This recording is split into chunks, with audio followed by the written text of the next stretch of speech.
My family fell apart. Betrayal in my home. It was a regular Tuesday when everything in my life started to fall apart. I had just returned home from college after a long week of studying and exams. The weight of the world was on my shoulders, and all I wanted was to relax in the comfort of my family. My mother, a caring and gentle woman, and my father, the steady rock of our family, always made sure our home was filled with warmth and love. They were the epitome of a perfect couple, or so I thought. They had been married for over 20 years, and their bond had always seemed unbreakable. They were the kind of couple that other people admired, and I couldn't imagine a life without them together. But something had changed. When I walked through the front door, I could immediately sense the tension in the air. The house was unusually quiet. I called out for my mom, but there was no answer. I went to the kitchen, expecting to find her there, preparing dinner as she always did, but she wasn't there. Instead, I found her sitting at the dining table, her hands clenched tightly in her lap, her face pale and tense. "Mom?" I asked, my voice filled with concern. She looked up at me, her eyes distant, almost as if she hadn't noticed me enter.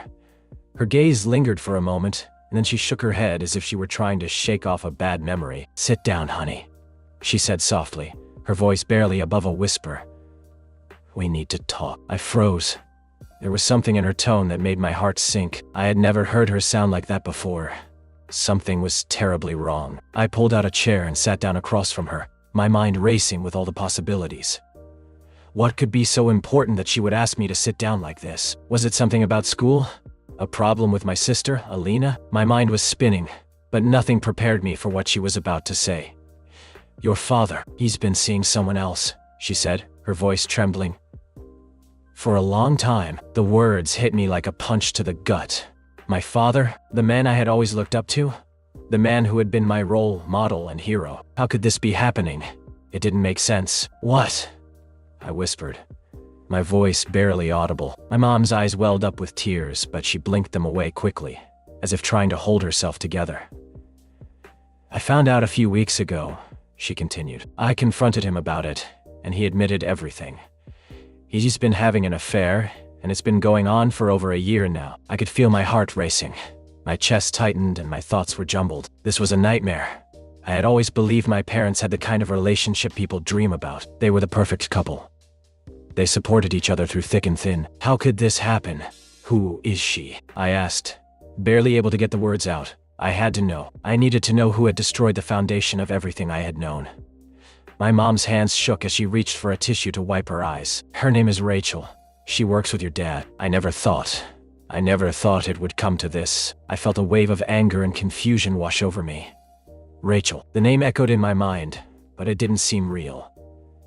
I couldn't wrap my head around the fact that my father, the man who had raised me, who had always been there for me, had been hiding this huge part of his life from us. My mother had always trusted him.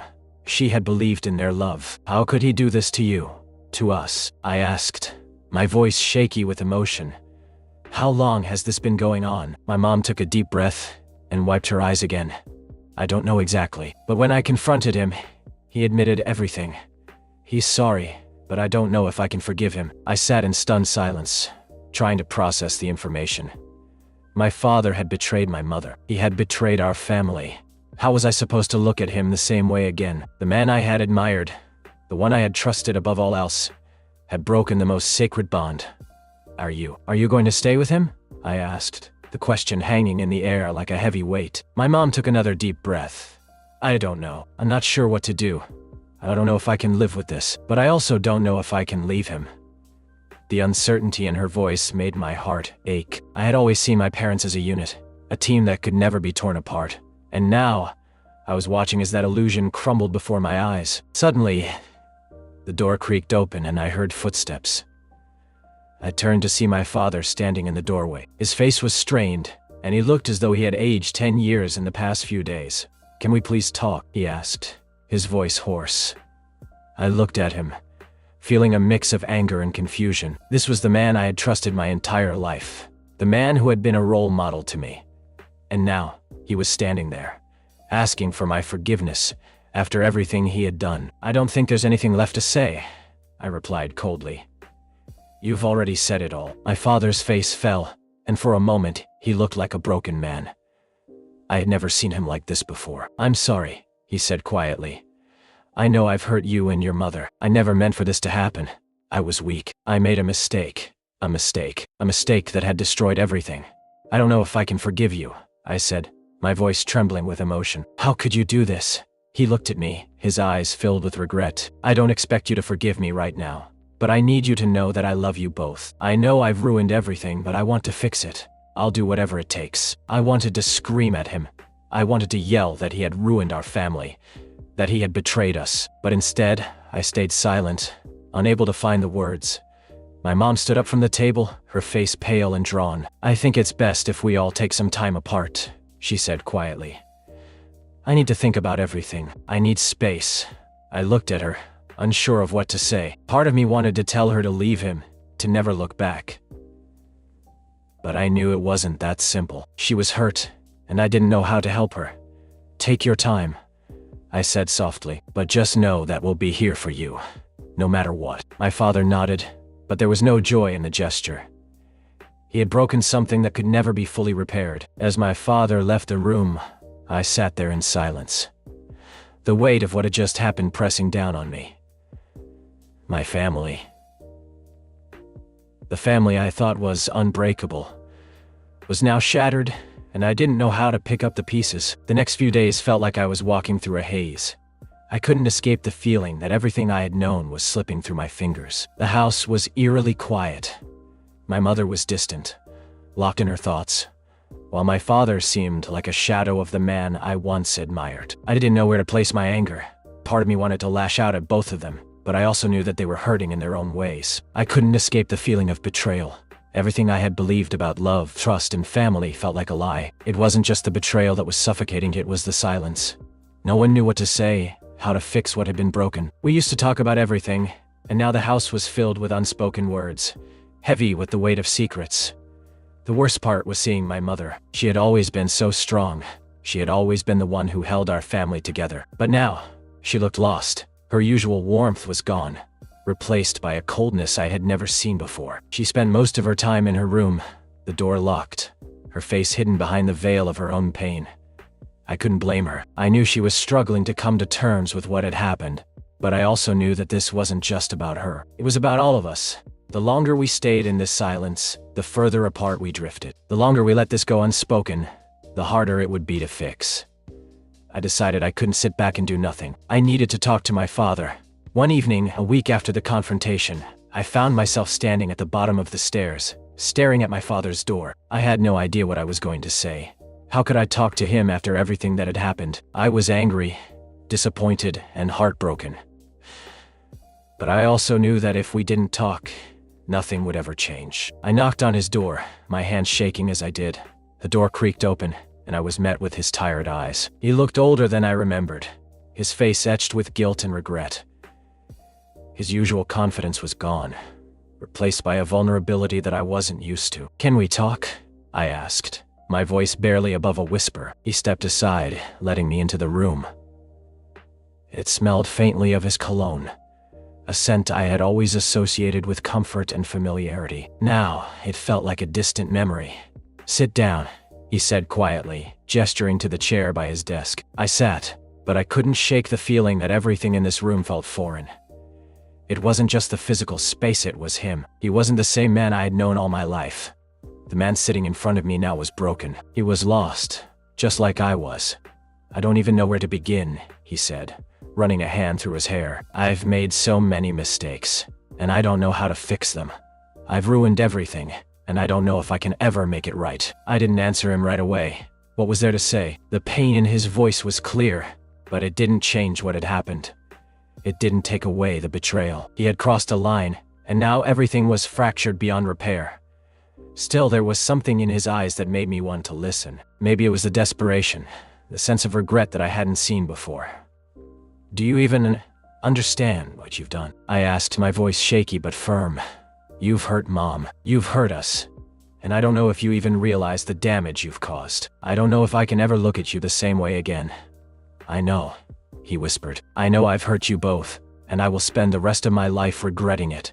but I need you to understand that I didn't mean for any of this to happen. I didn't want to destroy everything we had. I was stupid. I was weak. And I've made the worst mistake of my life." The tears in his eyes made my heart ache. I wanted to believe him. I wanted to hear him say that everything could go back to normal, that we could pick up the pieces of our family and make it whole again. But I knew better. It wasn't that simple. The trust had been shattered, and I didn't know if it could ever be repaired. "Why Rachel?" I asked, the question I had been avoiding. "Why her? What did she give you that Mom didn't?" His face twisted in anguish, and he looked away.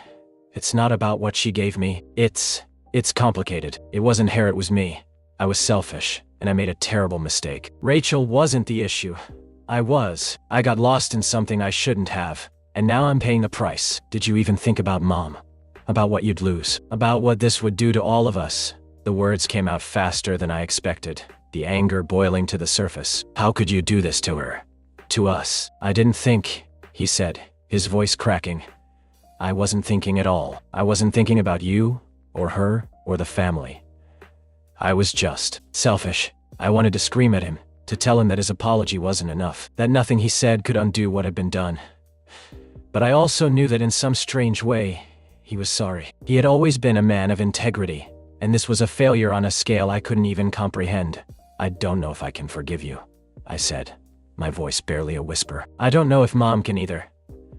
"I understand," he replied softly. "I don't expect you to.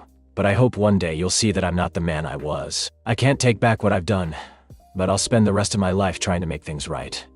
I didn't know how to respond. Part of me wanted to walk out of the room and never look back. Part of me wanted to say that it was too late, that the damage was permanent. But another part of me understood that this was going to take time. I didn't know if my father could truly change, but for now, all I could do was listen. "I'm sorry," he repeated. "I'm so sorry." And with that, I stood up and left the room, unsure of what came next. My family was fractured, and I didn't know if we could ever come back from this. The days blurred together in a haze of uncertainty. The weight of my father's words still hung heavy in the air, but nothing had changed. I was still unsure of what to do with the broken fragments of my family. My father's apology had been raw and genuine, but there was no magic fix for the hurt he'd caused. My mother remained distant, wrapped in her own pain, and I had no idea how to bridge the chasm between us. I spent most of my time trying to stay out of the house. I needed a break from the silence that felt like it was suffocating me.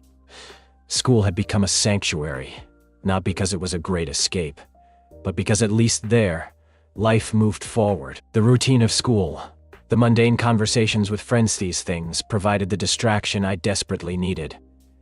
But even school couldn't shield me from the reality of home. Every time I returned, the emptiness seemed to settle deeper within me. I passed my mother's room and caught glimpses of her sitting by the window. Her eyes distant, her mind far away. It was hard to know what to say to her. How could I ask her if she was okay when I wasn't even sure what okay meant anymore? One evening after dinner, I found myself sitting on the porch steps, staring at the empty street. It was the same street I'd known my entire life, the same neighborhood where I had spent my childhood, running around with friends, feeling safe and carefree. But now, everything felt different. Everything was tainted by the secrets and the lies that had shattered the foundation of our family. As I sat there, lost in my thoughts, I heard the sound of footsteps behind me. I didn't need to turn around to know who it was. "Can we talk?" My father's voice was soft, tentative. I nodded without saying anything, and he sat down next to me. The air between us was heavy, like we were both waiting for the other to say something, to make sense of everything that had happened. "I know I've ruined everything," he said, breaking the silence. "I keep thinking about what I've done, and I don't know how to fix it. I don't know how to make things right." I didn't look at him. I didn't know what to say either. How could I tell him that I didn't even know if I wanted things to be fixed? How could I tell him that the trust had been broken, and it wasn't something that could be easily repaired? "I don't know if I can forgive you," I said quietly. It wasn't a harsh statement, just the truth. "I don't know if anyone can. I understand," he whispered. "But I'm not asking for your forgiveness. I just need you to know that I'm sorry. I don't want to lose you or your mother. I want to fix things, but I know it's going to take time." I felt the weight of his words, but it didn't change the fact that things were broken. Time wasn't a magical fix. It didn't erase the pain or the betrayal. But part of me appreciated that he wasn't asking me to forgive him right away. He wasn't rushing me, pushing me to make everything okay. "Why did you do it?" The question slipped out before I could stop it, and I immediately regretted it. I didn't want to hear the answer. But at the same time, I needed to understand. I needed to know what had driven him to this point. He sighed, his shoulders slumping. I don't have an answer that makes sense. It wasn't about love. It was about escaping. I've been struggling for years, and instead of dealing with it, I made the worst choice. It was stupid. I don't even know what I was thinking. I turned to look at him then, seeing the pain in his eyes, the guilt that weighed him down. I didn't know if I could forgive him. But in that moment, I realized that he was as lost as I was. He had made a choice. A terrible one. But he wasn't the villain I had painted him to be. He was just human, flawed like the rest of us. I don't know if Mom can ever forgive you, I said softly. I don't even know if she wants to try. His face hardened for a moment, but then softened again. I know. I'm not expecting miracles. I just need you to know that I'll do whatever it takes to make it right. Even if that means stepping away for good, I'll do it. I don't want to hurt you anymore. We sat in silence for a long time, the only sound being the gentle rustle of the leaves in the trees. There was no magic solution to our problems, no simple fix. But in that moment, I understood that sometimes things just take time. There were no easy answers. The past couldn't be erased. But maybe, just maybe, we could find a way to move forward. I didn't have all the answers. I didn't know what the future held. But I knew that for now, all I could do was take things one day at a time. It had been a few weeks since that conversation with my father. We hadn't had many deep talks since then, but there was a subtle shift in the air at home. Things weren't perfect, and I didn't expect them to be. But the tension that had suffocated our house seemed to be lifting, even if just a little. My father had been making an effort. He helped around the house more, trying to show that he was committed to making things work. But with every effort, there was still a wall between us. I had trouble trusting him, not just because of what he had done, but because everything felt fragile. Like if I leaned too far in one direction, it would all crumble again. My mother, on the other hand, was a mystery. I couldn't read her anymore. There were days when she seemed close to crying, and then there were days when she wore an expression of quiet resolve. I didn't know if she had forgiven my father or if she was just holding it together for the sake of the family. We hadn't talked about the affair, and I wasn't sure if we ever would. There were too many things left unsaid between us. One evening, my mother sat down with me after dinner. I hadn't expected it. It wasn't her usual routine. She looked at me with a soft expression, her eyes tired but full of something I couldn't quite place. I know things have been hard, she began, her voice barely above a whisper. And I know I've been distant. I'm sorry for that. I nodded, not really knowing what to say. I had wanted her to talk, but I had no idea how to start the conversation either. I didn't want to pressure her, but part of me needed to know what was going on in her mind. I'm not sure what I want from you right now, she continued, her gaze steady. I just need time to figure things out. I love your father. I always have. But what he did, it changed everything. I'm trying to understand if I can forgive him. Her words hit me harder than I expected. I had thought she was already certain of what she wanted. I had assumed that she'd either leave him or stay. But hearing her admit that she didn't know what the future held was a wake-up call. It wasn't just my father who was struggling. She was too. I don't know what's going to happen either, I said quietly. But I need you to know that I'm not mad at you. I don't know how to feel about everything. She reached out and took my hand, a rare gesture of affection. It surprised me, but it also comforted me in a way I hadn't expected. I realized in that moment that my mother wasn't just trying to protect herself, she was trying to protect us all. She didn't want us to see her fall apart, but she was still human. She still felt the weight of the situation just as much as I did. I don't want you to feel like you have to pick sides, she said softly. I know it's hard. And I know I've been distant, but I'm still here. I'll always be here for you no matter what. We didn't talk much after that, but there was an unspoken understanding between us.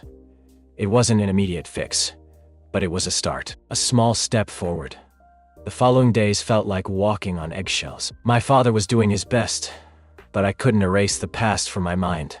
He'd made an effort to show he was committed, but I couldn't shake the thought that this might all be temporary. Maybe I wasn't ready to believe in his change.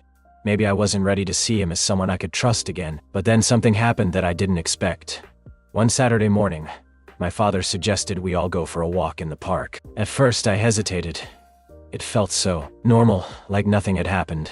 But after a few moments of silence, I agreed. We all piled into the car and the trip to the park was surprisingly quiet. I wasn't sure what I expected. but it wasn't this awkward calm. My father kept looking at me in the rearview mirror, trying to catch my eye, but I wasn't ready to engage. We arrived at the park, and I felt a little lighter as I stepped out of the car. The fresh air, the sounds of people chatting, and the rustling of the trees made the situation feel a little less heavy. It was like stepping into a different world, one where the tension didn't exist. We walked for a while, each of us lost in our thoughts. The sun was shining and the breeze was cool against my skin. For a brief moment, I thought we might actually be able to have a normal day together. But then my mother spoke. "I can't keep pretending that things are fine," she said, her voice trembling. "They're not fine. I'm not fine." The words hung in the air, and for the first time in what felt like forever, I saw my father's face break. He stopped walking, looking at her with wide eyes. "I know," he said quietly. "I'm not asking for things to be fine. I'm asking for the chance to fix them. I'm asking for the chance to show you that I can be the man you need." My mother didn't say anything for a while. She just stood there, her arms crossed, looking at the ground. I could see the battle in her eyes. The love was still there, but the hurt was too. She wanted to believe him, but it wasn't that easy. "We'll see," she finally said. "We'll see." And in that moment, I realized something important. Things wouldn't be okay overnight.